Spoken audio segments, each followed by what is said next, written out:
The Range Rover is arguably the best car on the planet. However, there's a new kid on the block that's all set to steal its thunder.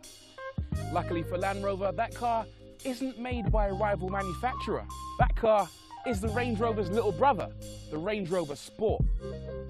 Land Rover's engineers claim this is the ultimate luxury SUV.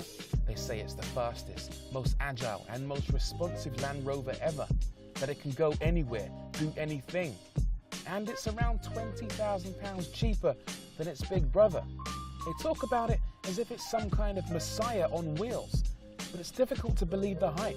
Surely there must be something wrong with it. One thing that could easily be wrong with the new Range Rover Sport is that it could lack comfort in comparison to the standard car. And to be fair, it doesn't glide around in quite as luxurious a manner. The suspension architecture is pretty much all new, and you can really feel it. It is a lot more jiggly than the full-fat Range Rover. Also, the seats are different. Land Rover has changed the density of the foam in the seats to give them a firmer, more sporting feel. And the overall effect is that it feels a little harder than the standard car. There are other potential drawbacks. There's less rear leg room than in the standard Range, less boot space, and although the Sport has a third row of seats, they're unbelievably small, and even fitting kids inside is tantamount to child abuse. But these are all minor gripes. The car offers more space than most people would need, more equipment than you'd know what to do with, and above all else, is fabulously well put together. This is still a big, luxurious car. You've got a 23-speaker Meridian audio system with speakers in the ceiling. You've got a central storage binnacle that's big enough for a bottle of champagne, a rear seat entertainment system. This is just absolute luxury. Being in this car is a bit like being in business class on a Boeing 747. In fact, if I was to travel on a plane, I probably wouldn't want to get out the Range Rover Sport. I just want to drive it straight onto the plane and up into business class. In fact, I think that's exactly what I'll do.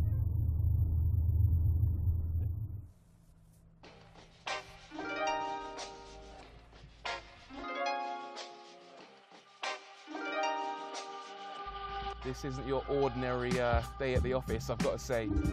I'm now driving up a ramp into the back of a Boeing 747. I've got to say, this is one of the strangest things I've ever done.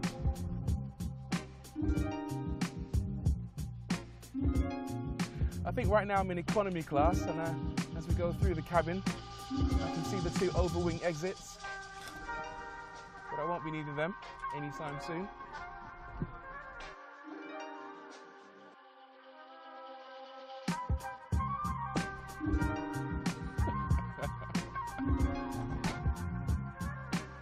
This is the bit of the plane that might be premium economy.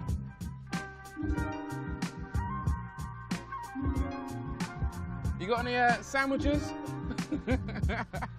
I'll have a gin and tonic.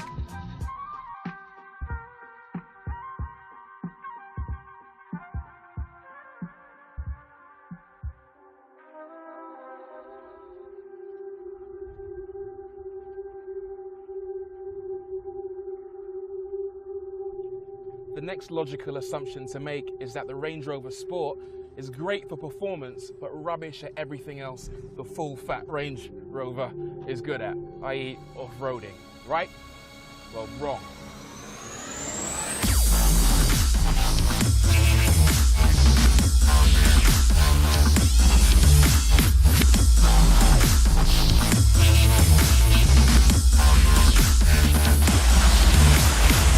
Let's not forget this car uses the exact same platform as a standard Range Rover, and it's built to last. It is tough as nails.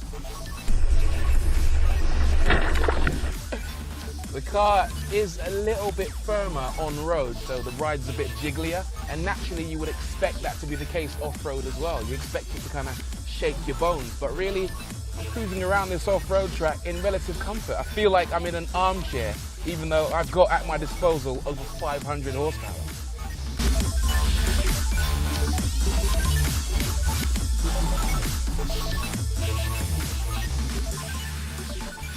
So we've seen then that there's definitely no problem where performance is concerned, certainly not off-road. And when it comes to cruising around on tarmac, Land Rover give you plenty of choice. There are a range of engines to choose from, the slowest of which is quick enough to keep up with hot hatchbacks, and the fastest, well, that's quick enough to scare supercars. There are 2 3-litre diesels, 1 4.4-litre diesel, and 2 supercharged petrols. One's a 3-litre supercharged, and the other one, well, that doesn't really need any introduction, mostly because it does a damn good of introducing itself. It's Jaguar's amazing 5-litre supercharged engine, the same one they use in the Jaguar XKRS and in the top-of-the-range F-Type. We're talking 0 to 60 in 5 seconds flat, 500 horsepower, 625 newton-meters of torque, and a top speed of 155 miles per hour. But those numbers don't really tell the story. I mean, the best way to tell that story is just to accelerate. Watch this. You literally get thrown back in your seat every single time. There's power on tap. It is absolutely savage.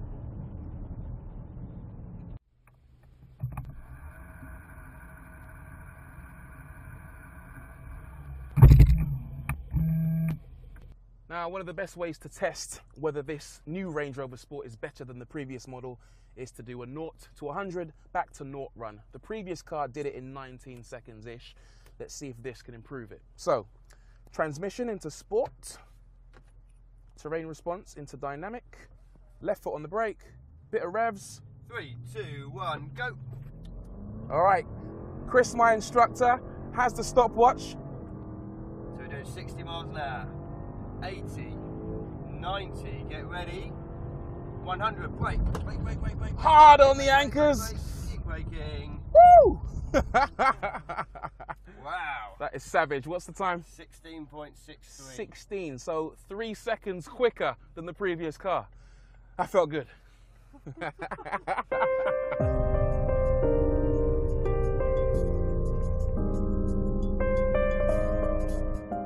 that was awesome.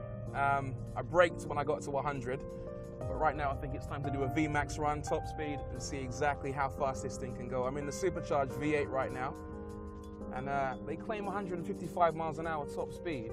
I don't know if this runway is quite long enough to get us there, but I'm gonna give it a bloody good go. 3, 2, 1, go.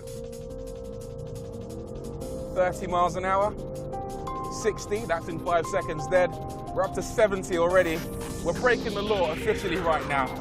That's 100 miles an hour. 110, 115, 120. And it's so smooth as well, it's unbelievable. 130 miles an hour, 135, 140. I feel like I'm in my armchair. Woohoo! Oh, that was sensational. You know, I expected to feel a little bit more excited, but that was, even though that was thrilling, you know, this car just copes with top speed runs like nothing. Incredible.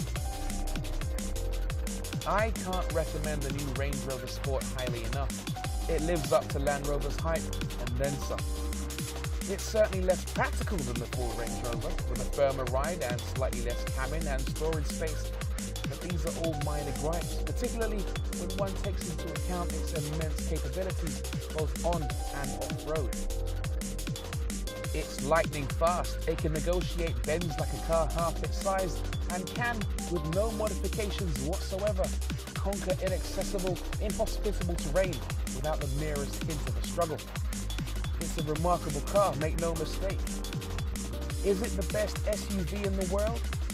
Well, that's a tough question with a simple answer. Absolutely.